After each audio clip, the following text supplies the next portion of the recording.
Hello बच्चों, इस video में हम कक्षा चौथी की नई वाली बुक सत्र 2026-27 के अंतर्गत अंग्रेजी विषय का सप्ताह 1 से लेकर 6 तक हल करने वाले बच्चों। तो चलो करते हैं हल। सप्ताह 10 आवधिक आकलन 1 को हल करने वाले हैं। तो आप लोग तैयार हो? चलो ठीक है, तो हम शुरू करते हैं अपना आवधिक आकलन हल करना। तो बच्चों सप्ताह 10 है और यहाँ पर दिया गया है असेसमेंट 1 यानी कि आवधिक आकलन 1।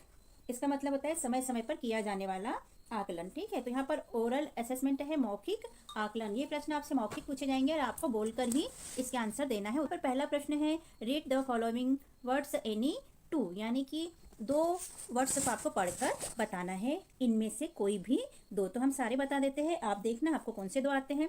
पहला है जंप, दूसरा कैन, फिर do, call, come, like, enjoy और टुक। ठीक है, जंप का मतलब कूदना होता है, कैन का मतलब होता है सकना, डू का मतलब होता है करना, कॉल का मतलब होता है बुलाना, कम यानी आना, लाइक यानी पसंद करना। दूसरा प्रश्न है बच्चों यहाँ पर read the following sentence any two. आपको ये वाले पूरे सेंटेंस में से कोई 2 सेंटेंस पढ़कर बताना है। तो पहला है Kalu likes to have fun, Kalu को मजा करना पसंद है। दूसरा है sea is shining up there, वह वहां चमक रहा है। तीसरा है do not go to deep water, गहरे पानी में मत जाइए। और चौथा है they all enjoy fun in water, उन सभी ने पानी में मजा किया। पांचवा है Appu took out his umbrella, Appu ने अपना अम्ब्रेला निकाला, अम्ब्रेला यानी छाता निकाला। तीसरा है बच्चों recite any 2 line of the poem the moon. The moon जो पोयम है उसमें से आपको क्या करना है, 2 लाइन सुनाना है। ठीक है, पोयम की 2 लाइन आपको सुनाना है, तो कोई सी भी 2 लाइन आप पोयम की सुना सकते हैं। चौथा है बच्चों give the rhyming words for the following any 2।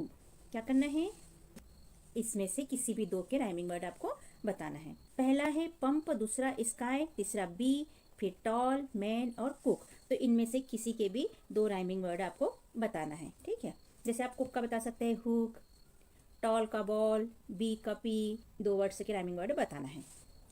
प्रश्न 5 बच्चों read the following sentence with the appropriate articles given in the box below. Any 2, ये भी हमको 2 ही करना है। यहाँ पर दिए हैं ए, एन और द, ये फिल इन द ब्लैंक्स जो दिया है इसमें आपको ए, एन और द में से भरना है। ठीक है, तो आप ये भरने से पहले जब कोई फेमस चीज का नाम लिखा जाता है तो उसके सामने लगाया जाता है the. Fill in the blanks के बाद में स्वर से लेटर चालू होता है तो लगाया जाता है ए, और यदि व्यंजन से चालू होता है तो लगाया जाता है ए। तो आप समझ लेते हैं इसको। तो यहाँ पर हम स्वर व्यंजन इसलिए बता रहे हैं बच्चों कि हम हिंदी मीडियम वाले हैं और हमें स्वर और व्यंजन वाले जल्दी समझ में आते हैं। ठीक है, इंग्लिश में 5 स्वर होते हैं और बाकी के व्यंजन होते हैं। आप जानते हैं स्वर कौन कौन से होते हैं। तो यहाँ पर देख लीजिए, पहला दिया है blanks Taj Mahal is made of white marble. तो यहाँ ताजमहल बहुत बड़ा स्थान है, फेमस स्थान है। ताजमहल कैसे पत्थर से बना है, मार्बल से बना हुआ है, तो इसके बारे में दिया है, इसलिए हम यहाँ पर लिख देंगे द। दूसरा है blanks elephant is a big animal. Elephant कैसा एनिमल है, बिग एनिमल है। तो यहाँ पर ई आया है, ई मतलब होता है स्वर, तो हमने लिख दिया एन। तो यहाँ तीसरा है बच्चों the Ganga is blanks Holi river. तो गंगा कैसी है, एक पवित्र नदी है। तो यहाँ एच लिखा हुआ है, इसीलिए एच यानी व्यंजन हो गया, तो हमने लिख दिया यहाँ पर ए। इसके बाद the earth is round like blanks orange, O से चालू हुआ है यानी स्वर है, इसलिए हमने लिख दिया एन। और इस तरह हमारी होते हैं कंप्लीट। तो ये भी बच्चों आपको बोल के ही बताना है, एनी 2 के यानी 2 के। अब यहाँ से रिटर्न असेसमेंट चालू होता है यानी लिखित आकलन चालू होता है। इसमें क्वेश्चन दिया है choose the correct option and right. Correct option को चुनो और लिखो। क्वेश्चन 1 है Raju and Salu have a dog, it's name is. क्या नाम था डॉग का, टॉमी, कालू, बालू या रोमी। तो था कालू, तो हम यहाँ पर लिख देंगे कालू। क्वेश्चन 2 है the blanks looks like a lamp in the air. तो मून, सन, अर्थ या स्टार, तो यहाँ आ जाएगा moon. 3 the earth is round like an orange blanks, put the correct punctuation mark. क्या लगाना है यहाँ पर, विराम चिन्ह, पंचुएशन मार्क लगाना है। तो क्या आ जाएगा बच्चों यहाँ पर आ जाएगा फुल स्टॉप, ये वाला, ये बिंदु आ जाएगी। ठीक है, डी नंबर वाला। क्वेश्चन 4 है बच्चों the rhyming word for Sunny is. Sunny के जैसे राइमिंग वर्ड हमको ढूंढना है, तो फैन, फन, फाइन और फनी। तो सनी के जैसे हो जाएगा राइमिंग वर्ड फनी, और हमने डी वाला लिख लिया funny. Fill in the blanks with the correct option. Fill in the blanks में क्या करना है, यहाँ 2 ऑप्शन दिए हैं, इनमें से कोई भी एक हमको लिखना है। सही वाला हमको लिखना है। तो क्वेश्चन 5 में Appu wanted to buy some blanks, तो यहाँ आ जाएगा ऑरेंज। क्वेश्चन 6 है Raju Salu and Kalu play in the, तो यहाँ आ जाएगा पॉन्ड, कहाँ खेल रहे थे, तालाब। क्वेश्चन 7 है ए केट ब्लैंक्स मिल्क, तो यहाँ आ जाएगा लाइक्स। क्वेश्चन 8 है the opposite of day is blanks, day का अपोजिट क्या है, तो ये हो जाएगा नाइट, और हम यहाँ पर लिख लेंगे night.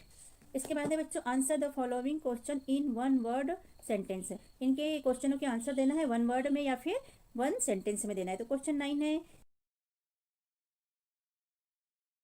It is raining today who said to worm, तो इसमें आ जाएगा अपू आंसर में। क्वेश्चन 10 है what does Kalu play with A ball और बलून, तो कालू कैसे खेल रहा था, बॉल से, तो हमने आंसर में लिख दिया बॉल। क्वेश्चन 11 है what is the shape of the full moon, चंद्रमा का फुल शेप कैसा होता है, तो हमने बता दिया गोल होता है।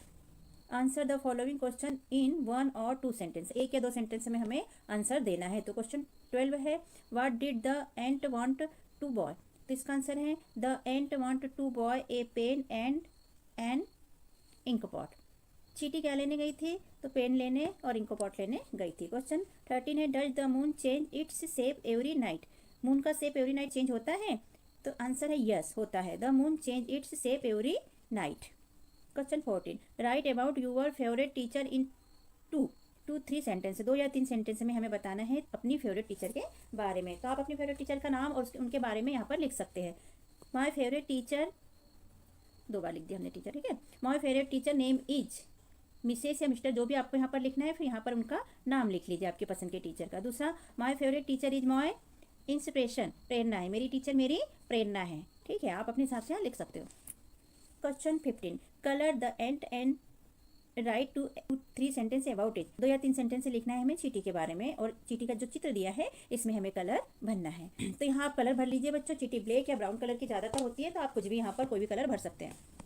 और चींटी के बारे में 2 सिंपल सेंटेंस लिखेंगे। पहला इट लिव इन होल, कहाँ रहती है चींटी, होल के अंदर रहती है, और ये थोड़ा बड़ा हो जाएगा। दूसरा लिख लीजिए एन एंट हैज 6 लेग्स, कितने लेग्स होते हैं इसके, 6 लेग्स होते हैं। फिर ये they can carry 100 times more weight than their bodies, वो अपनी बॉडी के वेट से 100 किलो वजन ज़्यादा उठा सकती है। तो इस तरह हमारा यहाँ पर सप्ताह 10 अवधि का आकलन 1 हुआ कंप्लीट। और कैसा लगा बच्चों हमारा आपको समझाना और लिखवाना, यदि अच्छा लगा तो हमारे चैनल को सब्सक्राइब कीजिए, वीडियो को लाइक कीजिए, शेयर कीजिए, और कमेंट भी लिखकर बताइए कि आपको कैसा लगा। हमने अपने चैनल पर कक्षा 4 के अंकुर अभ्यास पुस्तिका के सभी विषय के वीडियो बनाकर अपलोड किए हैं, जो आप हमारे चैनल पे जाके सब्सक्राइब करके देख सकते हैं। हमारे चैनल को सब्सक्राइब कीजिए बच्चों, और वीडियो को लाइक कीजिए, शेयर कीजिए, जिससे कि हमें मोटिवेशन मिलते रहे और हम और वीडियो अपलोड कर सके। ओके, थैंक यू, फिर मिलते हैं अगले वीडियो में, बाय बाय।